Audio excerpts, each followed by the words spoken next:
പമ്പാസ്നാനം പോലെ തന്നെ പ്രധാനപ്പെട്ട മറ്റൊന്നാണ് ശബരിമലയിലെ ഉരൽക്കുഴി സ്നാനം. പുല്ലുമേട് വഴിയെത്തുന്ന ഭക്തർ ഉരൽക്കുഴിയിൽ സ്നാനം നടത്തിയാണ് അയ്യപ്പനെ ദർശിക്കുന്നത്. പമ്പ വഴിയെത്തുന്നവരും ദർശനശേഷം ഉരൽക്കുഴിയിൽ എത്താറുണ്ട്. ഉരൽക്കുഴിയിലേക്ക് ന്യൂസ് 18 നടത്തിയ യാത്രയിലേക്കാണ് ഇനി. ശബരിമല സന്നിധാനത്തിന് തൊട്ടടുത്താണ് ഉരൽക്കുഴി തീർത്ഥം. സന്നിധാനത്ത് നിന്നും പാണ്ടിത്താവളത്തിലെത്തിയാൽ വളരെ പെട്ടെന്ന് നമുക്ക് ഉരൽക്കുഴിയിലേക്ക് എത്താൻ കഴിയും.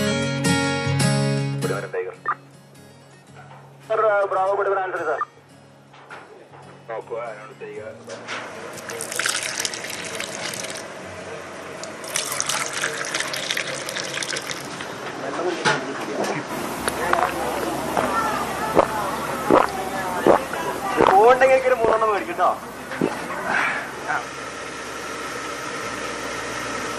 അയ്യപ്പ അയ്യപ്പ അയ്യപ്പ അയ്യപ്പ അയ്യപ്പ അയ്യപ്പ.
അത് ചെറിയ സ്പേസ് ആണ്, സംഭവമാണ്. പക്ഷെ അതിൽ എത്ര തടിയുള്ള ആൾ ഒന്ന് വിളിച്ചാലും ആ ഒരു സ്പേസ് ആളുടെ വീതിക്കും വണ്ണത്തിനും അനുസരിച്ച് അത് വികസിക്കുന്നതാണ് നമ്മൾ കേൾവി.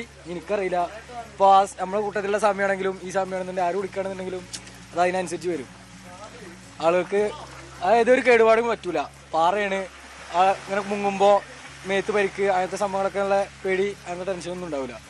മുങ്ങുമ്പോൾ എന്താ നല്ല നല്ല എക്സ്പീരിയൻസ്. അതിപ്പോൾ എങ്ങനെ പറഞ്ഞറിയിക്കുക, അത് മുങ്ങിക്കഴിഞ്ഞാലേ മനസ്സിലാവുള്ളൂ. ഉൾക്കുഴി ഞങ്ങൾ നേരെ സന്നിധാനത്തേക്കാണ് സാധാരണ വരവ്. സന്നിധാനത്ത് നേരെ ഉൾക്കുഴിക്ക് മേലെ വഴി തന്നെ നമ്മൾ വരവ്, സ്ഥിരം വരുന്ന വഴിതാണ്. നമ്മളിപ്പോൾ 18 മണി കയറി വരുമ്പോൾ ഓൾറെഡി ക്ഷീണത്തിനാണല്ലോ. ഇതിപ്പോൾ കാട്ടിൽ നിന്നൊക്കെ വരുന്ന ഒരു വെള്ളം നല്ല തണുപ്പാണ്. ആ ക്ഷീണമൊക്കെ ഇതിലാണ് മാറും. ഞാൻ ഒന്നുകൂടി പോയി തൊഴുതിട്ട് പോവാം. ഞാൻ കന്നിസ്വാമിയാണ്. ഞാൻ നല്ലൊരു എക്സ്പീരിയൻസ് ചെയ്യുന്നത്. എനിക്ക് ആദ്യമായിട്ട് വന്നുകൊണ്ട് ഇതൊക്കെ ഞാൻ ആദ്യമായിട്ട് കാണും. ഉരുക്കുഴിയൊക്കെ നല്ല വഴി, ആന വന്ന വഴിയൊക്കെ കാണാൻ പറ്റി. ഭയങ്കര എക്സ്പീരിയൻസ് ആയിരുന്നു. നല്ലപോലെ കുളിച്ച് തണുപ്പ് വെള്ളമൊക്കെയാണ്. ആനേന്റെ കാൽപ്പാട് കണ്ട് അപ്പോൾ ചെറിയൊരു പേടിയുണ്ടായിരുന്നു. അതിൽ എത്ര പ്രാവശ്യം മുങ്ങിയോ? അതില് ഒത്തിരി പ്രാവശ്യം മുങ്ങി. പേടിയില്ലായിരുന്നു അതിൽ ഇറങ്ങിയപ്പോ? ആദ്യം ഇറങ്ങിയപ്പോ പേടിയുണ്ട്, ഇപ്പൊ പേടിയൊക്കെ നല്ലപോലെ കുളിച്ചു. നല്ല തണുത്തുള്ളായിരുന്നു, നല്ല രസമുണ്ടായിരുന്നു. ആദ്യം അവിടെ ചെന്നപ്പോ ഭയങ്കര പേടിയൊക്കെ എനിക്ക് തോന്നി. പിന്നെ പേടിയൊന്നും ഇല്ലായിരുന്നു. പിന്നെ ആനയുടെ കാൽപ്പാടൊക്കെ കണ്ട് നമ്മൾ ഒരുപാട് വട്ടമൊക്കെ മുങ്ങി. അതൊക്കെ ഇഷ്ടപ്പെട്ട്. നല്ല സ്ഥലം.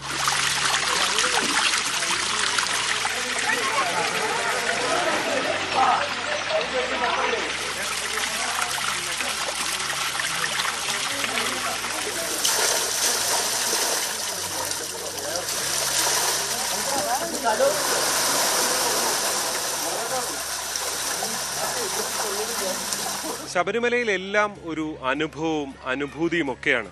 18-ാം പടിയും അയ്യപ്പ ദർശനവും മാത്രമല്ല അതിൽ ഉൾപ്പെടുന്നത്. ഇതേപോലെയുള്ള ഉരൽക്കുഴിയിലെ സ്നാനമെല്ലാം അതിൽപ്പെടും. ഭക്തരാണ് ഇതെല്ലാം അനുഭവിക്കുന്നത്. അതുകൊണ്ട് തന്നെ ഭക്തർ പറയുന്നതിനപ്പുറം ഒന്നും പറയാനില്ല. Cameraman KP ധനേഷിനൊപ്പം G Sreejith, News 18 Sannidhanam.